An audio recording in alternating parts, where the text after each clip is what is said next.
اعوذ باللہ من الشیطان الرجیم بسم اللہ الرحمن الرحیم السلام علیکم ورحمۃ اللہ وبرکاتہ۔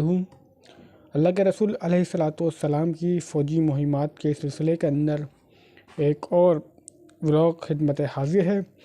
آج کی کلاس کے اندر ہم ڈسکس کریں گے صلح حدیبیہ کو، اور اس صلح کے پس منظر کے بارے میں انشاءاللہ آج کے ولاگ کے اندر ہم گفتگو کریں گے۔ ساتھ ہی اس غزوے کے حوالے یعنی کہ صلح کے حوالے سے جو قرآن طیبہ کے اندر آیات مبارکہ آئی ہیں وہ بھی ہم ڈسکس کریں گے۔ اس کا ہم تعارف لیتے چلیں۔ سورہ الفتح آیت نمبر 18، اللہ رب العزت فرماتے ہیں لقد رضی اللہ عن المؤمنین، بے شک اللہ مسلمانوں سے راضی ہوا، اذ یبایعونک تحت الشجرۃ فعلم ما فی، جب وہ آپ سے درخت کے نیچے بیعت کر رہے تھے، قلوبہم فانزل سکینۃ علیہم واصابہم فتحا قریبا، کر رہے تھے، پھر اس نے جان لیا جو کچھ ان کے دلوں میں تھا، پس اس نے ان پر اطمینان نازل کر دیا اور انہیں جلد ہی فتح دے دی۔ آج کی ویڈیو کے اندر انشاءاللہ ہم فتح مبین یعنی کہ صلح حدیبیہ کے بارے میں بات کریں گے، اور اس یعنی کہ صلح حدیبیہ کے بعد جو مسلمانوں کو ریلیف ملا اس کے حوالے سے بھی انشاءاللہ ہم اگلے کلاس کے اندر بات کریں گے۔ ساتھ ہی ویڈیو کے آخر کے اندر ایک خاص کلپ ہے، وہ آپ ضرور ملاحظہ فرمائیے گا۔ تو السلام علیکم ورحمۃ اللہ وبرکاتہ، ملتے ہیں کلاس کے اندر۔ اعوذ باللہ من الشیطان الرجیم بسم اللہ الرحمن الرحیم السلام علیکم ورحمۃ اللہ وبرکاتہ۔ صلح حدیبیہ ذی القعدہ 6 ہجری۔ آج کی ولاگ کا باقاعدہ آغاز کرتے ہیں تمہیدی نکات سے۔ صلح حدیبیہ کے نام سے ایک معاہدہ سن 6 ہجری میں مسلمان اور قریش مکہ کے درمیان طے ہوا۔ قرآن میں سورہ فتح میں تقریباً کل صلح حدیبیہ کے حالات سے واقعات درج ہیں۔ سن 6 ہجری رسول اللہ علیہ الصلاۃ والسلام کو ایک خواب آیا۔ اللہ کے رسول علیہ الصلاۃ والسلام کے ساتھ صحابہ بیت اللہ میں عمرہ ادا فرما رہے ہیں۔ کچھ لوگوں نے سر کے بال منڈائے، کچھ نے کٹوائے۔ نبی کا خواب سچا تھا، گویا خواب کے ذریعے اللہ کے رسول کو عمرے کی ادائیگی کا حکم ہوا۔ خواب میں سال یا مہینہ متعین نہیں تھا۔ صحابہ کرام کو خواب کی اطلاع پہنچی، انہیں بڑی مسرت ہوئی، اس سال مکے میں داخلہ نصیب ہوگا۔ صحابہ کرام نے سفر کی تیاریاں کیں۔ چونکہ صحابہ کرام رضوان اللہ علیہم اجمعین کا گھر جو تھا مکہ مکرمہ تھا، جن کو چھوڑ کر وہ ہجرت کر کے مدینہ یعنی یثرب آئے، اور جب ان کو اللہ کے رسول علیہ الصلاۃ والسلام کی خواب کا علم ہوا تو انہوں نے بڑی مسرت اور بڑی خوشی کا اظہار فرمایا۔ منافقین کا موقف، اللہ کے رسول علیہ الصلاۃ والسلام شہر کے پنجرے میں ہاتھ ڈالنے جا رہے ہیں، ان میں سے کوئی ایک بھی واپس نہیں آئے گا، چنانچہ گزر تلاش کر کے گھروں میں بیٹھ جانا۔ یعنی کہ منافقین کا جو موقف تھا اس سارے صورتحال کا جب ان کو علم ہوا کہ اللہ کے رسول علیہ الصلاۃ والسلام جو ہیں یعنی کہ محمد بن عبداللہ بن عبد المطلب، وہ جو ہیں مکہ آ رہے ہیں عمرے کی ادائیگی کے لیے، مدینہ اور اس کے اطراف کی آبادیوں میں اعلان ہو گیا لوگ آپ کے ہمراہ عمرے کی ادائیگی کے لیے روانہ ہوں۔ آپ نے ڈھیلے کپڑے پہنے۔ مدینہ میں عبداللہ بن اپنے مکتوم رضی اللہ تعالیٰ عنہ آپ کے یعنی کہ آپ کے جائے مقام مقرر ہوئے۔ اللہ کے علیہ الصلاۃ والسلام قصوہ اونٹنی پر سوار ہوئے۔ 2 شبہ یکم ذی القعدہ 6 ہجری کو آپ یعنی کہ روانہ ہوئے۔ نبی علیہ الصلاۃ والسلام کے ہمراہ جناب سلمہ رضی اللہ تعالیٰ عنہ سمیت 1400 صحابہ کرام تھے۔ صرف سفرانہ ہتھیار یعنی کہ میان کے اندر بند ہتھیار تھے، وہ بھی حفاظت کے لیے۔ ذوالحلیفہ پہنچ کر آپ نے قربانی کے جانوروں کو قلادے پہنائے، کوہان چیر کر نشان بنایا، عمرے کا احرام باندھا تاکہ لوگوں کو اطمینان رہے کہ آپ جنگ کے لیے نہیں بلکہ عمرہ کرنے کے لیے آ رہے ہیں۔ گزرے وقتوں کے اندر چونکہ قربانی کے جو جانور تھے وہ ساتھ لے جائے جاتے تھے اور ان کی ایک خاص نشانی تھی، اس لیے اللہ کے رسول علیہ الصلاۃ والسلام نے انہیں کو ان کی خاص نشانیاں دے دی تھیں۔ سفر جاری تھا۔ قریش کو اللہ کے رسول کی روانگی کا علم ہوا۔ قریش کے لیے صورتحال بہت نازک تھی۔ مسلمانوں کو مکے میں داخلے کی اجازت گویا مسلمان کے دین کی بھی دیگر ادیان کی طرح الگ حیثیت تسلیم کر لینا ہے۔ قریش کے لیے کھلی شکست تھی۔ اگر مسلمانوں کو عمرے کی ادائیگی سے روکا تو پورے عرب میں بدنامی ہوگی، یعنی کہ عرب کے پاس کوئی چارہ ہی نہیں تھا۔ اگر وہ ان کو داخلہ کرانے دیتے تو ایز اے پارٹی مسلمانوں کو تسلیم کرنا تھا اس کا مطلب، اور اگر ان کو روکتے تو اس کو بہت ہی معیوب یعنی کہ سمجھتے اہل عرب۔ مجلس شورا کا اجلاس ہوا۔ آخری فیصلہ اس کے اندر کیا گیا جیسے بھی ممکن ہو مسلمانوں کو بیت اللہ سے روکا جائے۔ خالد ابن ولید جو کہ اس وقت اسلام نہیں لائے تھے، 200 سواروں کا دستہ لے کر مسلمانوں پر حالت نماز میں اچانک حملہ کرنے کی تیاری کی۔ اللہ کی طرف سے صلاۃ خوف کا حکم نازل ہوا۔ صلاۃ الخوف وہ نمازیں ہوتی ہیں جس کے اندر مجاہدین کو یہ حکم ہوتا ہے کہ چند پیرا دیں گے اور چند جو ہے نماز ادا کریں گے۔ اگر پاسبل ہوا تو انشاءاللہ آپ کو ویڈیو کے اندر جو ہے یعنی کہ ویڈیو کے آخر کے اندر نماز خوف کی بھی کلپ دے دی جائے گی، یعنی کہ آپ اس کے اندر دیکھ سکیں کہ نماز خوف کس طریقے سے ادا کی جاتی ہے۔ صلح حدیبیہ کا سبب سورۃ نساء کی آیت نمبر 102 اللہ فرماتے ہیں کہ وَإِذَا كُنْتَ فِيهِمْ فَأَقَامَتْ لَهُمُ الصَّلَاةَ فَلْتَقَامُ الطَّائِفَةُ، اے پیغمبر جب تم مجاہدین کے لشکر میں ہو تو ان کو نماز پڑھنے لگو تو چاہیے کہ ان کی ایک جماعت تمہارے ساتھ مسلح ہو کر کھڑی رہے۔ مِنْهُمْ مَعَكَ وَلْيَأْخُذُوا أَسْلِحَتَهُمْ فَإِذَا سَجَدُوا فَلْيَكُونُوا مِنْ وَرَائِكُمْ، جب وہ سجدہ کر چکے تو پرے ہو جائیں، پھر دوسری جماعت جس نے نماز نہیں پڑھی ان کی جگہ آئے۔ وَلْتَأْتِ طَائِفَةٌ أُخْرَىٰ لَمْ يُصَلُّوا فَلْيُصَلُّوا مَعَكَ فَلْيَأْخُذُوا حِذْرَهُمْ وَأَسْلِحَتَهُمْ، اور ہوشیار اور مسلح ہو کر تمہارے ساتھ نماز ادا کریں۔ وَدَّ الَّذِينَ كَفَرُوا لَوْ تَغْفُلُونَ عَنْ أَسْلِحَتِكُمْ وَأَمْتِعَتِكُمْ فَيَمِيلُونَ عَلَيْكُمْ مَيْلَةً وَاحِدَةً، کافر اس گھاٹ میں ہیں کہ تم ذرا سے اپنے ہتھیار اور سامان سے غافل ہو جاؤ کہ تم پر الغار کی جائے اور حملہ کر دیں۔ وَلَا جُنَاحَ عَلَيْكُمْ إِنْ كَانَ بِكُمْ أَذًى مِّن مَّطَارٍ أَوْ كُنتُم مَّرْضَىٰ إِن تَضَعُوا أَسْلِحَتَكُمْ وَخُذُوا حِذْرَكُمْ إِنَّ اللَّهَ أَعَدَّ لِلْكَافِرِينَ عَذَابًا مُّهِينًا۔ اگر تم بارش کے سبب تکلیف میں ہو یا بیمار میں ہو تو تم پر کچھ گناہ نہیں کہ ہتھیار اتار کر رکھو۔ ہوشیار ضرور لینا، اللہ نے کافروں کے لیے ذلت کا عذاب تیار کر رکھا ہے۔ یعنی کہ اس آیت نمبر 102 کے اندر سورۃ النساء کی مسلمانوں کو یعنی کہ محاصرے کے دوران اور خوف کے دوران جو نماز کی تلقین کی جا رہی ہے، اور استثنا دیا جا رہا ہے کہ اگر کوئی بیمار ہو یا سفر کے اندر ہو یا کسی تکلیف کے اندر ہو تو اس کو چاہیے کہ ہتھیار اتار دے۔ البتہ مجاہدین کو یہ حکم ہے کہ حالت خوف کے اندر جب مشرکین یا پھر مخالف پارٹی یعنی کہ کمر بستہ ہو تو یہ نماز ادا کریں۔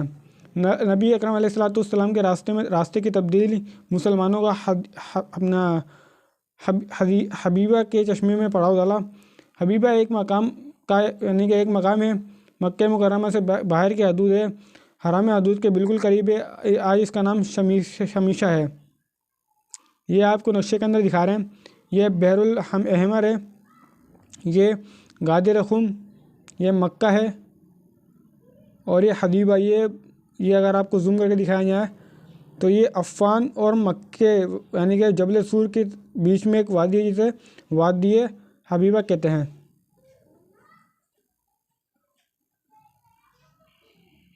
جیسا کہ اور واضح کیا ہے اس نقشے کے اندر، یہ وادی نخلا ہے، یہ مکہ مکرمہ ہے، اور یہ تعظیم ہے۔ یہ پورا علاقہ گرین سے کیا ہوا، یہ حدود حرم، اور یہ اس کا باہر والا ہے یہ یعنی کہ حدیبیہ۔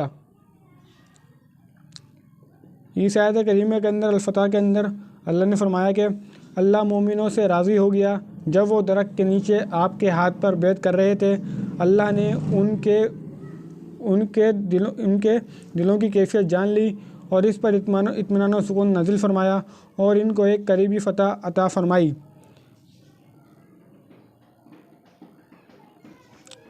قریش کی طرف سے کشوں کی آمد ہوئی۔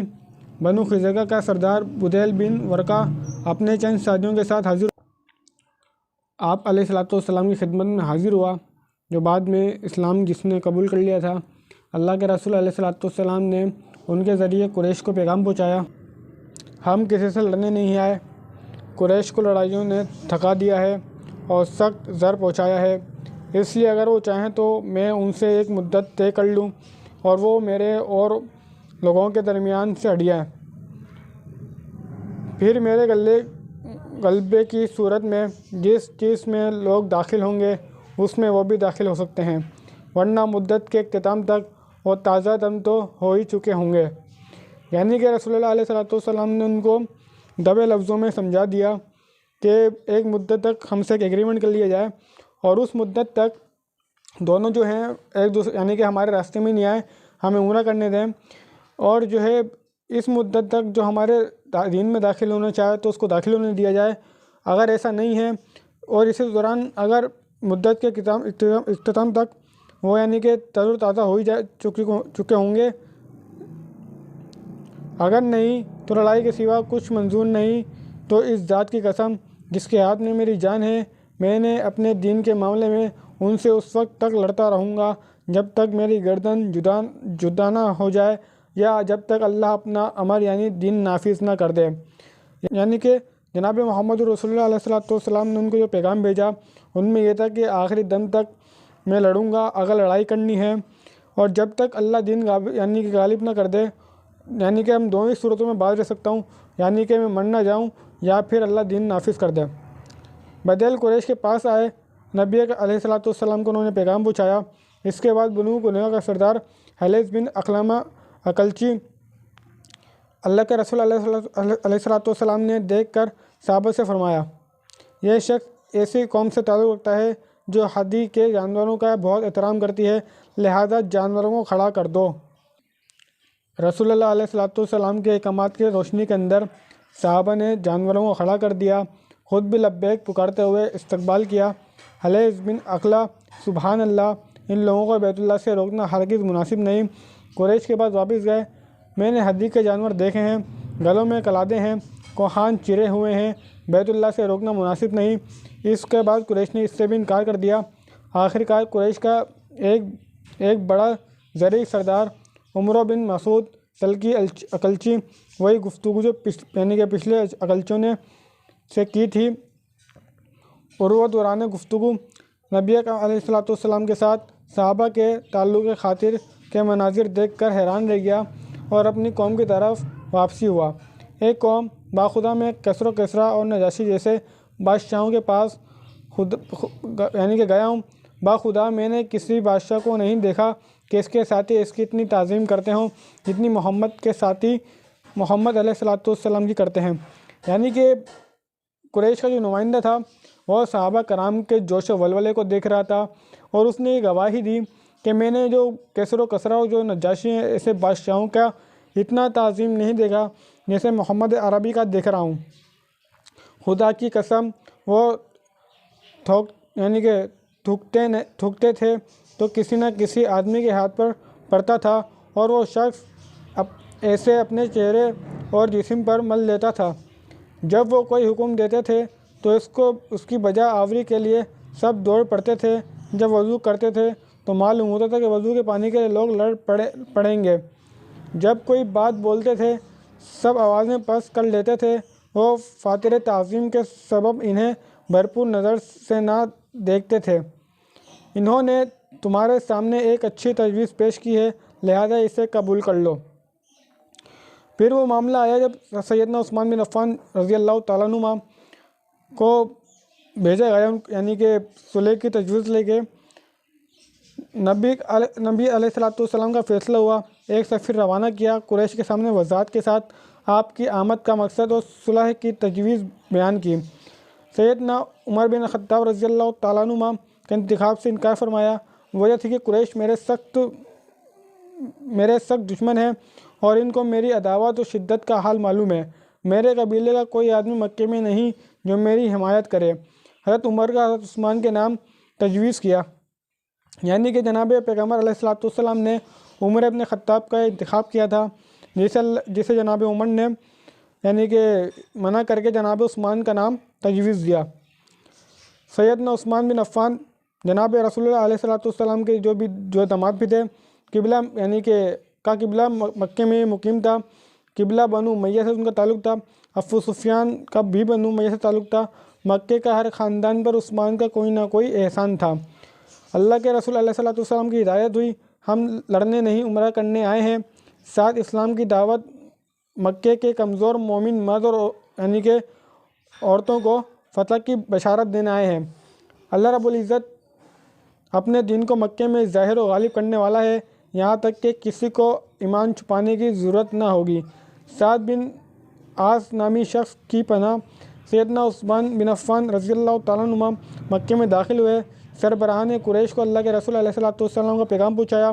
قریش کو سیدنا عثمان بن عفان کو بیت اللہ کا طواف کرنے کی پیشکش کی، جسے داماد رسول جناب سیدنا امیر المومنین عثمان بن عفان رضی اللہ تعالیٰ عنہ نے انکار کر دیا۔ سیدنا عثمان کی سفارتی مہم مکمل ہوئی، لیکن قریش کا انہیں اپنے پاس روک لیا۔ وجہ یہ بتائی گئی کہ پیش آمدہ صورتحال پر باہم مشورہ کر کے کوئی قطعی فیصلہ کر لیں گے۔ سیدنا عثمان کو حتمی پیغام دے کر لوٹائیں گے۔ مسلمانوں میں افواہ مشہور کر دی گئی کہ جناب عثمان بن عفان شہید کر دیے گئے۔ اس کی اطلاع جب نبی اکرم علیہ السلام کو ملی تو جناب رسول اللہ علیہ السلام کو شدید غم ہوا۔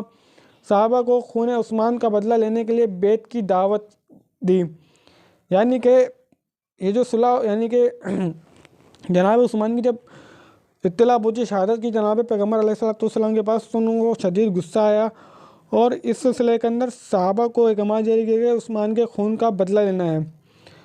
اللہ کے رسول علیہ السلام ایک درخت کے نیچے بیٹھ گئے، باری باری صحابہ کے دست مبارک پر بیعت لی، جان دے دیں گے لیکن میدان جنگ چھوڑ کر نہیں بھاگیں گے۔ منافق جید بن قیس کے علاوہ تمام صحابہ نے بیعت کی۔ آخر میں نبی علیہ السلام نے خود اپنا ہاتھ پکڑ کر فرمایا، یہ میرے داماد عثمان کا ہاتھ ہے، ان کی طرف سے میں بھی بیعت کی، یعنی کہ اللہ کے رسول علیہ السلام نے خود جناب سیدنا عثمان بن عفان رضی اللہ تعالیٰ عنہما کی بیعت لی۔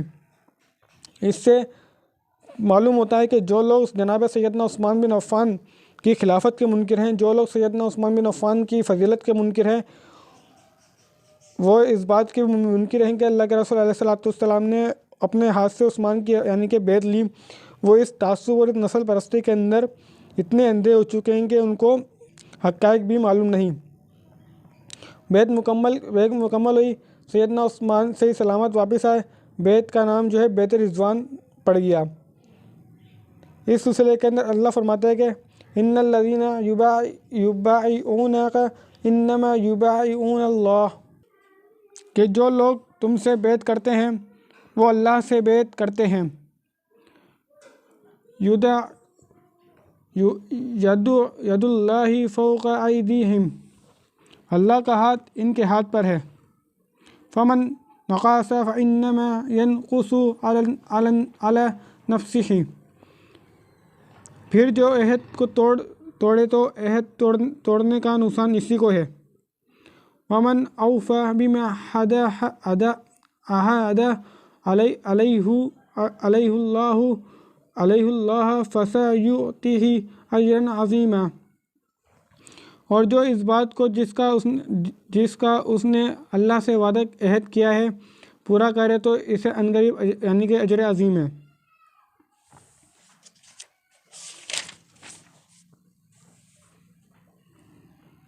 لقد رضی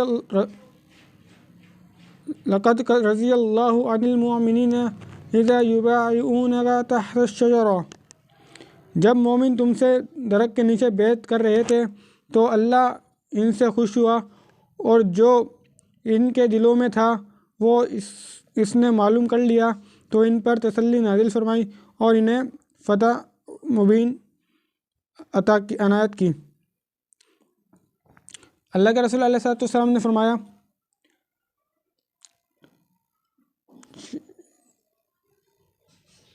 یدخل النار احد ومن بیع تحت شجرہ بطول کا درخت تھا۔ نبی علیہ السلام کے بعد لوگوں نے وہاں جاتے اور اس درخت کے نیچے نمازیں پڑھتے۔ حضرت عمر کے عہد کے اندر یعنی کہ کو اس کا پرستش کا خوف ہوا اور اس خوف سے اس درخت کو یہاں سے کٹوا دیا۔ وہ جو درخت تھا یعنی کہ بابول کا درخت تھا جس کے نیچے تمام مومنوں نے عہد کیا تھا۔ قریش کو مسلمانوں کی بیعت علی الموت کی اطلاع ملی۔ انتہائی مرعوب حالتوں کی صورتحال کی نزاکت کو محسوس کیا۔ صلح کے تمام معاملات طے کرنے کے لیے سہیل بن عمرو کو روانہ کیا۔ سہیل بن عمرو کو قریش کی طرف سے ہدایت تھی کہ اس سال مسلمان واپس جائیں اور اگلے سال آ کر عمرہ ادا کر لیں۔ سہیل بن عمرو کو آتا دیکھ کر اللہ کے رسول نے ارشاد فرمایا تمہارا کام تمہارے لیے سہل کر دیا گیا۔ سہیل کو بھیجنے کا مقصد قریش کا صلح کا یعنی کہ ارادہ ہے۔ سہیل بن عمرو اللہ کے رسول علیہ السلام کے ساتھ دیر تک گفتگو فرماتے رہے۔ بالآخر صلح کے لیے دفعات طے کی گئیں۔ پہلی دفعہ صلح کی، اگر مسلمان اس سال واپس جائیں اگلے سال عمرہ کریں، مکے میں 3 روز قیام کریں، کوئی ہتھیار نہیں، صرف میان کے اندر تلواریں، مشرکین کوئی تعریف نہیں کریں گے۔ دوسری شرط یہ تھی کہ ہر قبلے کو اختیار چاہے تو مسلمانوں کا حلیف ہے یا قریش یعنی کہ قریش کا حلیف ہو یا مسلمانوں کا حلیف ہو، جو قبلہ جس فریق کا حلیف ہو اس کا ایک جز تصور کیا جائے گا، لہذا ایسے کسی قبیلے پر زیادتی ہوئی تو خود اس فریق پر زیادتی تصور کی جائے گی۔ تیسری شرط تھی کہ قریش کا جو شخص اپنے سرپرست کی اجازت کے بغیر محمد کے پاس آیا صلی اللہ علیہ وسلم اسے واپس کر دیا جائے گا، لیکن جو شخص مدینے سے بھاگ کر پناہ کی عرض سے قریب آیا یعنی کہ قریش کے پاس آیا اسے واپس نہیں کیا جائے گا۔ 10 سال فریقین میں جنگ بندی رہے گی، کوئی کسی پر ہاتھ نہیں اٹھائے گا۔ صلح کی شرط لکھنے کی تیاری ہوئی۔ اس وقت سہیل بن عمرو کے بیٹے ابو جندال رضی اللہ تعالیٰ عنہما اپنی بیڑیاں گھسیٹتے آ پہنچے۔ مسلمان ہو چکے تھے، اہل مکہ نے ان کو قید کر رکھا تھا۔ حدیبیہ پہنچ کر مسلمانوں کے سامنے قریش کے ظلم و ستم کی یعنی کہ فریاد کی۔ سہیل بن عمرو کا اللہ کے رسول سے مطالبہ ہوا صلح کے مطابق آپ اسے واپس کر دیں۔ آپ کا جواب ہوا ابھی تو ہم نے صلح ہی نہیں لکھی۔ سہیل بن عمرو کا صلح کے معاہدے سے انکار کی دھمکی۔ اللہ کے رسول نے فرمایا تم اسے میری خاطر چھوڑ دو۔ سہیل بن عمرو کا انکار ہوا۔ ابو جندال کے چہرے پر یہ ایک یعنی کہ تماشا تھا، کرتے کا گلا پھاڑ کر مشرکین کی طرف گھسیٹ لیے گئے۔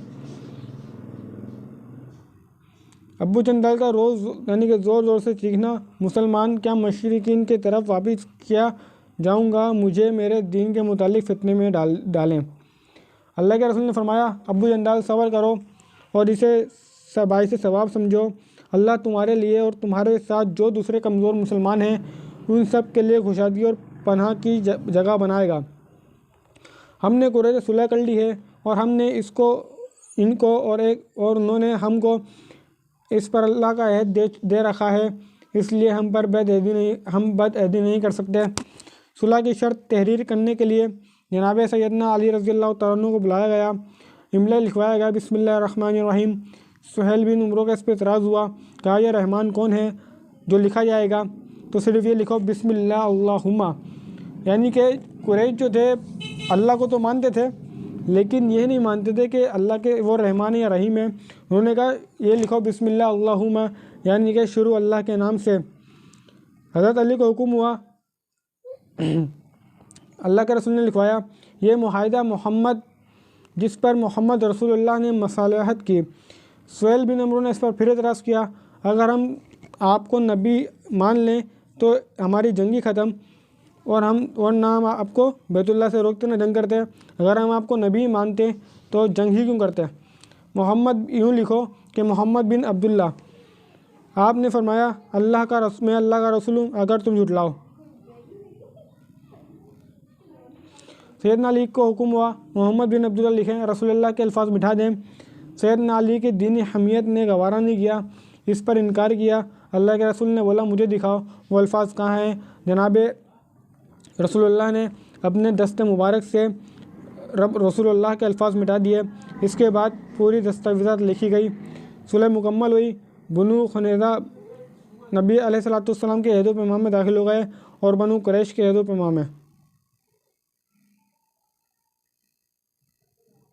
صلح کی ایک طرفہ شرائط کے باعث مسلمانوں پہ ایک منفی اثر مرتب ہوئے، کیونکہ ابو چندالہ کا واقعہ ان کے سامنے تھا۔ صلح کی جو یعنی کہ تجویز تحریر کی، ان میں سہیل بن عمرو کے جو اعتراضات تھے، اس سلسلے کے اندر مسلمان اضطرابی کیفیت کے اندر آ گئے تھے۔ دوسری وجہ یہ تھی کہ یعنی کہ مسلمانوں کے یعنی کہ جو باتیں شدید صدمے کے باعث بنی، مسلمان اتنے قریب آ کر بیت اللہ کی زیارت نہیں کر پائے، اور دوسری یہ کہ اللہ کے رسول علیہ السلام حق پر ہونے کے باوجود یعنی کہ قریش کی تمام صلح کو انہوں نے یعنی کہ قبول کی۔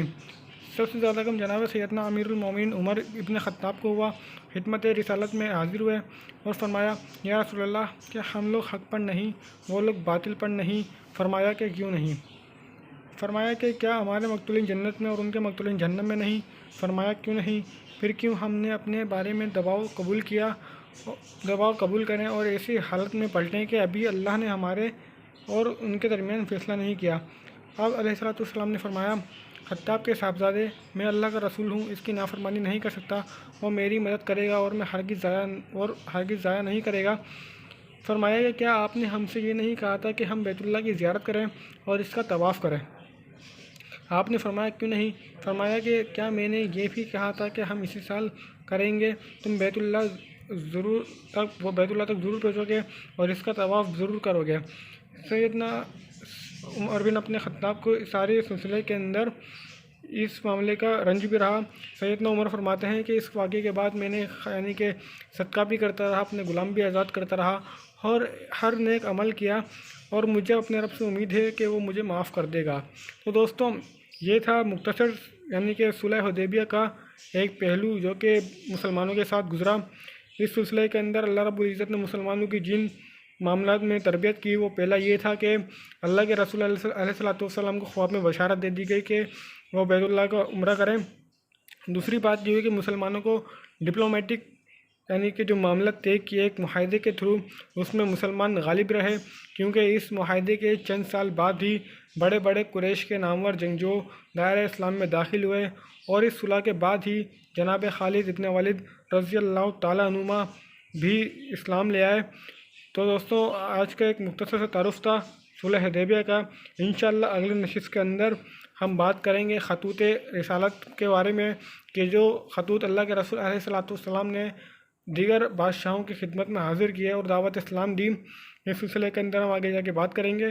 تو آخر کے اندر ویڈیو کے اندر نماز بالخوف جس کا شروع یعنی کہ سورۃ النساء کے اندر ذکر ہے، وہ کس طریقے سے ادا کرتے ہیں، انشاءاللہ وہ آپ کو ویڈیو کے آخری کلپ کے اندر مل جائے گی۔ السلام علیکم ورحمۃ اللہ وبرکاتہ۔